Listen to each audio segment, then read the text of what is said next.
2017 এবং 2022-এর যে প্রশ্নমূল মামলা, তো সেই প্রশ্নমূল মামলার যে রিপোর্ট, তো সেটা কিন্তু জমা দেওয়ার কথা এর আগে ছিল, যেটা এর আগে আমরা শুনানিতে দেখেছিলাম যে ডিভিশন বেঞ্চে জমা দেওয়ার কথা বললেও পর্ষদের পক্ষ থেকে যে উকিলবাবু ছিলেন সুবীর সান্যাল স্যার, তো উনি কিন্তু এটা বিরোধিতা করেন।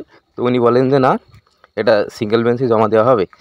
তো যাই হোক, তো সিঙ্গেল বেঞ্চে ইতিমধ্যে জমা নেওয়ার কথা বললে, তো সিঙ্গেল বেঞ্চে যেটা বলা হয় যে সিঙ্গেল বেঞ্চে হিয়ারিং করা যাবে না, কারণ আপাতত ওই সংক্রান্ত মামলা কিন্তু নিচ্ছে না, এখন সিঙ্গেল বেঞ্চে অন্যান্য মামলা চলছে।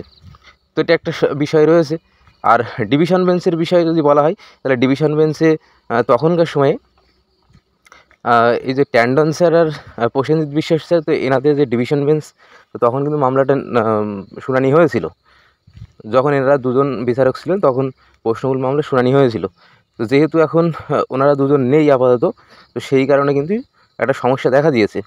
তো ইতিমধ্যে যে বিষয়টা জানা যাচ্ছে যে প্রসেনজিৎ স্যার নতুন করে কিন্তু আবার একটা বেঞ্চে উনি বসছেন, তো 4 নম্বর বেঞ্চ। তো সেখানে আজকে এই মামলাটা কিন্তু ওঠার সম্ভাবনা রয়েছে। তো 10:30 থেকে হিয়ারিং শুরু হবে ওই বেঞ্চে। 68 নম্বর সিরিয়ালে কিন্তু মামলাটা রয়েছে। এখন দেখা যাক শেষ পর্যন্ত মামলাটা ওঠে কি না। যদি মামলাটা ওঠে তাহলে কিন্তু একটা ভালো দিক কিন্তু দেখা যাবে। তো হয়তো পর্ষদের পক্ষ থেকে রিপোর্ট জমা দেওয়া হতে পারে। তো যত দ্রুত রিপোর্টটা জমা পড়ে তত দ্রুত কিন্তু এই জট কিন্তু কাটবে। এখন দেখা যাক শেষমেশ কী হয়। যে বিষয়টা জানা যাচ্ছে সেটাই আমি জানালাম। তো চলো আমরা দেখি কী বিষয় হয়। আমি কিন্তু আবার পরবর্তী আপডেট তুলে ধরবো। ধন্যবাদ।